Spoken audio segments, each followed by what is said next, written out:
Hello दोस्तों, welcome to YouTube channel बातों बातों में, क्योंकि बात करने से ही बात बनती है। दोस्तों, क्या आप जानते हैं पाप का गुरु कौन है? पाप करने का आखिर कारण क्या है?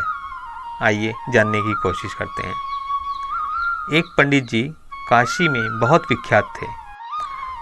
उन्होंने सभी शास्त्रों का अध्ययन किया था और उनकी शहरत पूरे गांव में थी।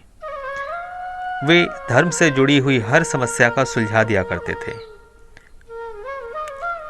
उनकी शोहरत सुनकर एक किसान उनके पास आया और बोला, पंडित जी, आप तो बहुत ही शिक्षित हैं, आपने बहुत ही शास्त्रों का अध्ययन किया है, कृपया बताइए कि पाप का गुरु कौन है? प्रश्न सुनकर पंडित जी चकरा गए। उन्होंने धर्म और आध्यात्म के गुरु के बारे में तो सुना था, लेकिन पाप का गुरु के बारे में कभी नहीं सुना। तो उनकी समझ में नहीं आया और उनके ज्ञान से परे था। तो पंडित जी को लगा कि उनका अध्ययन, उनका ज्ञान अभी अधूरा है। तो वो वापस काशी लौट गए। वे अनेक गुरुओं से मिले और हर एक से इस सवाल का जवाब पूछा, लेकिन उनको कोई भी जवाब न मिल सका। अचानक एक दिन उनकी मुलाकात एक स्त्री से हुई जो एक वैश्या थी। उसने पंडित जी की परेशानी का कारण पूछा तो पंडित जी ने अपनी समस्या बता दी। वैश्या स्त्री पंडित जी से बोली कि इसका उत्तर तो बहुत सरल है, लेकिन उत्तर पाने के लिए आपको कुछ दिन मेरे पड़ोस में रहना होगा। पंडित जी इस ज्ञान के लिए दर दर भटक रहे थे। वह तुरंत तैयार हो गए। उस स्त्री ने उनके रहने की अलग व्यवस्था अपने पास ही कर दी। पंडित जी किसी के हाथ का बना खाना नहीं खाते थे। अपने नियम, आचार और धर्म परंपरा के कट्टर अनुयायी थे। पंडित जी वैश्य स्त्री के घर में रहकर अपने हाथ से खाना बनाते, खाते। कुछ दिन तो बड़े आराम से बीते, लेकिन सवाल का जवाब तो अभी तक नहीं मिला था।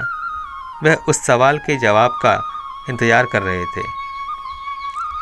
एक दिन वैश्य स्त्री बोली, पंडित जी, आपको भोजन पकाने में बड़ी तकलीफ होती है। यहाँ देखने वाला तो कोई नहीं। आप कहें तो नहा धोकर मैं आपके लिए भोजन तैयार कर दूं।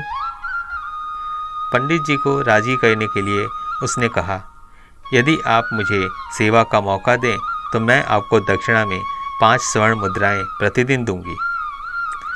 स्वर्ण मुद्रा का नाम सुनकर पंडित जी विचार करने लगे। पका पकाया भोजन, साथ में सोने की सिक्के भी, अर्थात दोनों हाथों में लड्डू। पंडित जी अपना नियम, व्रत, आचार विचार, धर्म सब कुछ भूल गए। उन्होंने कहा, तुम्हारी जैसी इच्छा, बस विशेष ध्यान रखना कि मेरे कमरे में आते जाते तुम्हें कोई न देखे। पहले ही दिन कई प्रकार के पकवान बनाकर उसने पंडित जी के सामने परोस दिया। पर ज्यों ही पंडित जी ने खाना चाहा, उनके सामने से परोसी हुई थाली खींच ली। इस पर पंडित जी क्रुद्ध हो गए और बोले, ये क्या मजाक है? स्त्री ने कहा, यह मजाक नहीं है पंडित जी, यह आपके प्रश्न का उत्तर है। यहाँ आने से पहले आप भोजन तो दूर, किसी के हाथ का पानी भी नहीं पीते थे, मगर स्वर्ण मुद्राओं के लोभ में आपने मेरे हाथ का बना खाना भी स्वीकार कर लिया। यह लोभ ही पाप का गुरु है। जी हाँ दोस्तों, ये लोभ ही पाप का गुरु है। सभी पाप लालच के कारण होते हैं। अगर ये लालच समाप्त हो जाए तो पाप होना अपने आप समाप्त हो जाएगा।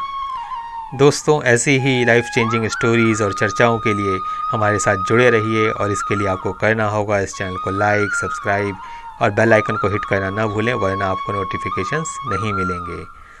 फिर मिलेंगे नई वीडियो में नई चर्चा के साथ। Till then, good bye.